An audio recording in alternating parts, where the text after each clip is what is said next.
नाज़रीन किराम अस्सलामु अलैकुम वरहमतुल्लाहि वबरकातुहू। जवाहर झा का पेमेंट को लेकर न्यू अपडेट आ गया है नाजरीन। तो क्या है इस अपडेट में आपको बिल्कुल शुरू से पढ़कर सुनाता हूँ। बिहार संस्कृत प्राथमिक सह माध्यमिक शिक्षक संघ जमाल रोड पटना दिनांक 3/1/2024 को ये लेटर जारी किया गया है। जैसा कि देख सकते हैं सेवा में के पाठक अपर मुख्य सचिव शिक्षा विभाग बिहार पटना। विषय गैर सरकारी मान्यता प्राप्त 531 संस्कृत स्कूलों एवं 1128 मदरसों के शिक्षकों को अंतर वेतन देने संबंधी विभागीय संकल्प संख्या 1204 दिनांक 1/8/2023 के विरुद्ध संयुक्त सचिव शिक्षा विभाग के ज्ञापन 1205 दिनांक 1/8/2023 के द्वारा निर्गत आदेश के विपरीत वेतन निर्धारण से संबंधित विशेष निदेशक माध्यमिक शिक्षा द्वारा दूरभाष पर सभी जिला शिक्षा पदाधिकारी को दिए गए मौखिक निर्देश के कारण उत्पन्न उहापों एवं भ्रम की स्थिति को दूर करने के लिए समय आदेश प्रदान करने के संबंध में संदर्भ जवाहर झा एवं अन्य बनाम राज्य सरकार CWU नंबर 827199 एवं वैद्यनाथ झा तथा अन्य बनाम राज्य सरकार LPA नंबर 43/2016 में क्रमश पारित आदेश का अनुपालन। प्रिय महोदय, उपयुक्त विषय पर संघ की कार्य समिति की बैठक में लिए गए निर्णय अनुसार सादर कहना है कि विभागीय संकल्प संख्या 1204 दिनांक 1/8/2023 द्वारा एवं संयुक्त सचिव शिक्षा विभाग के ज्ञापन 1205 दिनांक 1/8/2023 में दिए गए निर्देशों के अनुपालन करते हुए सबसे पहले उक्त समूह के याचिकाकर्ता में केदार प्रसाद सिंह मुजफ्फरपुर एवं अनुपम कुमार बेतिया का वेतन निर्धारण कर अतर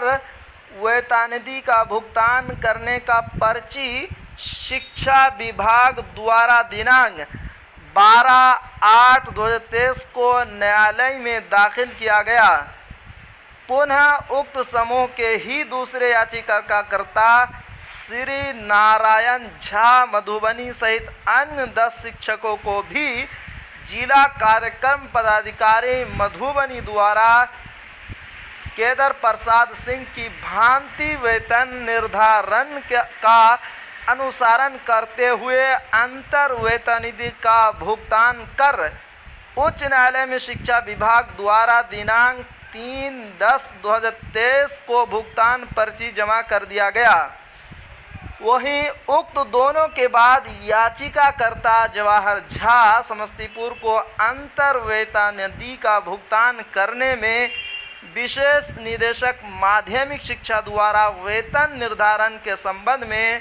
दूरभाष पर जिला शिक्षा पदाधिकारी समस्तीपुर सहित अन्य सभी जिला को भी संयुक्त सचिव के ज्ञापन 1205 दिनांक 1/8/2023 का अनुसरण नहीं करने का निर्देश दे दिया गया है।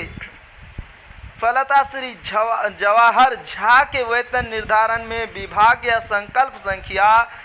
970 दिनांक 31/8/2013 में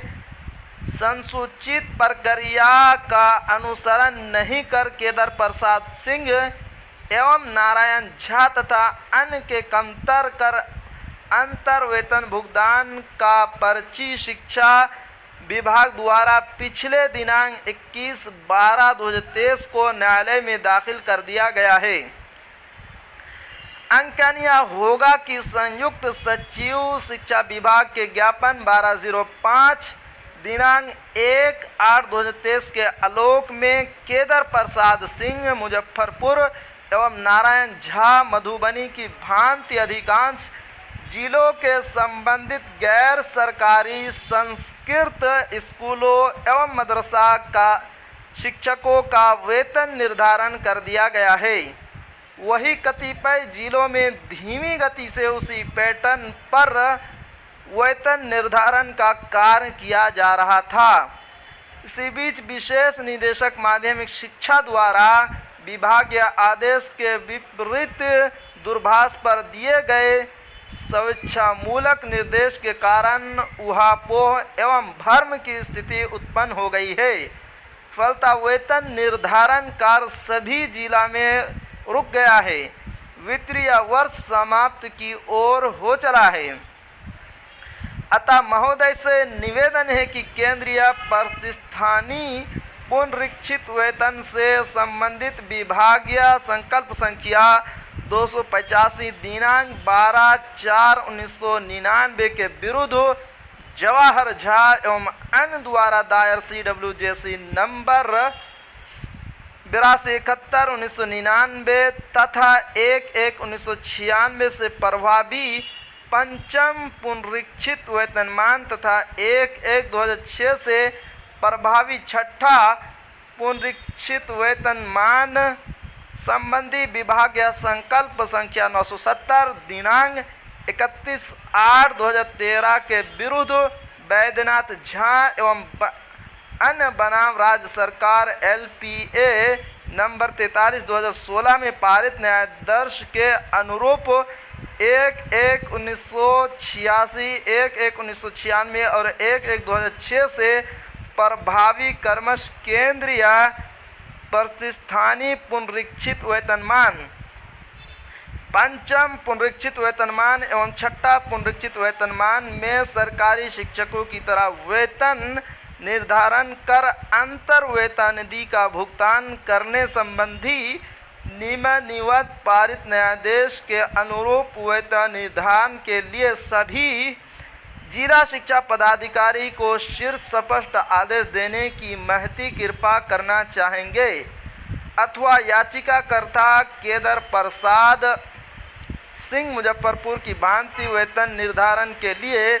सभी जिला शिक्षा पदाधिकारी को शीर्ष आदेश देना चाहेंगे। सहज अवलेखनार्थ उक्त LPA नंबर 43/2016 में पारित आदेश का कार्यकारी अंश दायित्व है। सैयद मुहिबुल हक महासचिव बिहार मदरसा शिक्षक संघ पटना विश्व सभाजन, शोभाकांत झा महासचिव। तो जी हाँ, ये थी आज की बहुत ही अहम अपडेट जवाहरलाल झा को लेकर। आखिर में आपसे एक छोटी सी अपील है कि अगर आप हमारे चैनल पर नए हैं तो हमारे चैनल को ज़रूर सब्सक्राइब कीजिए और बेल आइकन के घंटे को भी ज़रूर दबा दीजिए, क्योंकि मैं आपके लिए इसी तरह की अपडेट लेकर आता रहता हूँ।